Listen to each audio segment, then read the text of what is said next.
Keep your butt at home. When they say it's bad weather and you know the job don't care about you, stay at home.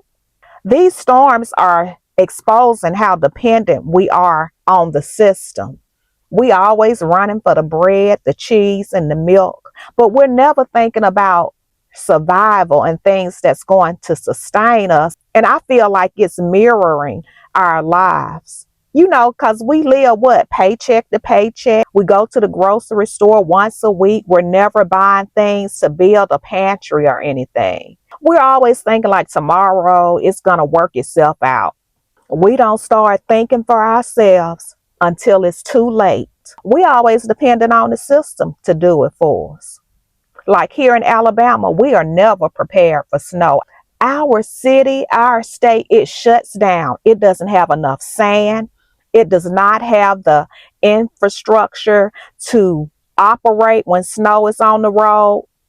And the jobs here, they still expect you to come to work regardless if it's snowing, if it's bad weather. That's why people get stuck in their cars. They don't make it home from work. And some people, unfortunately, has died. I want y'all to think about something. We cannot depend on these systems and these governments to protect us. They barely can predict the weather. They can tell you when and where the storm is coming, but a lot of times they're not correct. So you have to have a game plan for yourself.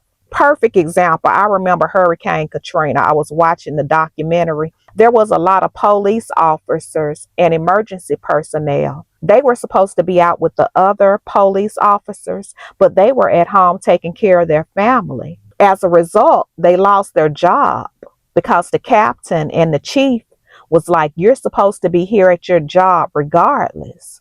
So we can't think that man will do their job correctly because they have families of their own.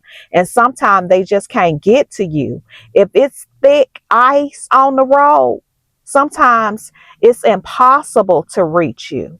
So that's another reason why you have to learn how to think for yourself. And that's just the truth. Like I already told y'all, I was trapped in an ice storm. I think it was 2012 or 2014. Had a half a tank of gas. Couldn't make it to the gas station because it was so many people. People were bumper to bumper. We were going at a slow pace. And I ran out of gas and had to hitchhike with a strange man. And I didn't make it home. That's why you got to stay prepared. You have to keep water in your car. You have to have an emergency preparedness kit in your car because you just don't know what's going to happen. And the same for your house as well. You have to sustain yourself. That's why community is so important.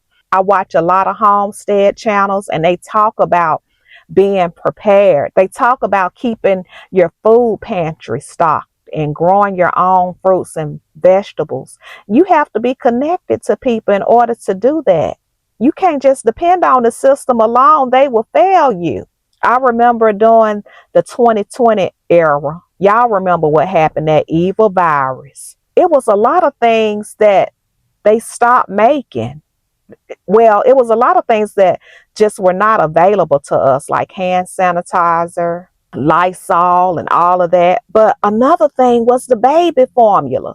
I had a social media friend. She contacted me. She was like, do you all have this particular baby formula? I think it was Enfamil. It was for sensitive stomachs or something like that. And she told me, she said, can you look for it? Because we don't have it here. And that's the only thing that my baby will take. I was willing to send that Enfamil across state lines to get it to her because we did have it available.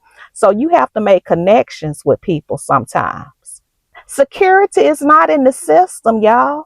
It's people showing up for people. We are dependent on our jobs, supervisors and managers and the people on the news to keep us safe. That does not make sense. We got to have a plan of action for ourselves.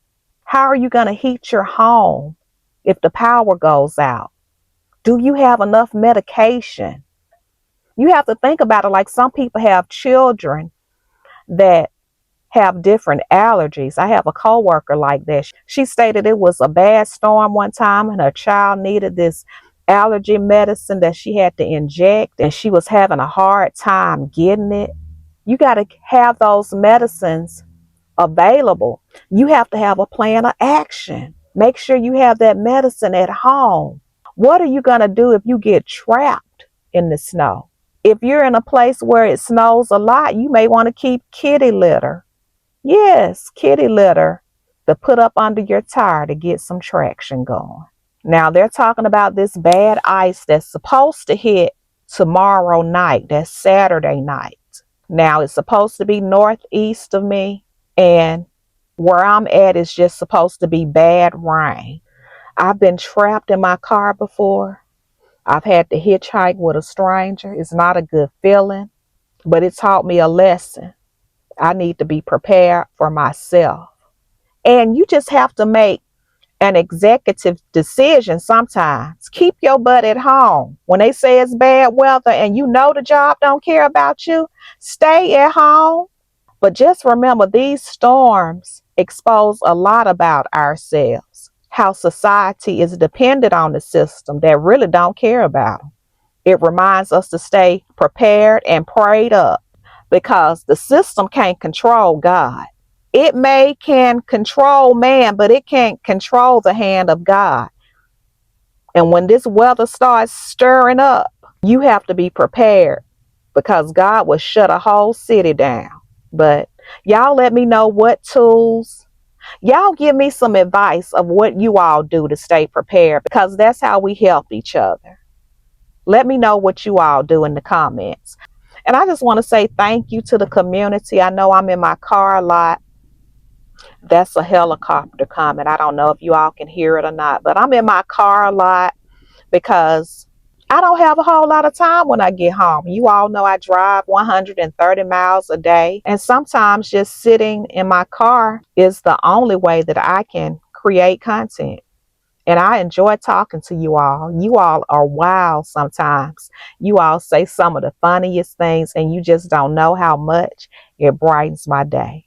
And it helps the algorithm. So we are a growing community. I don't even know how many subscribers I have right now. I think I'm almost at 15 but I just appreciate the community and I look forward to talking to you all in the comments.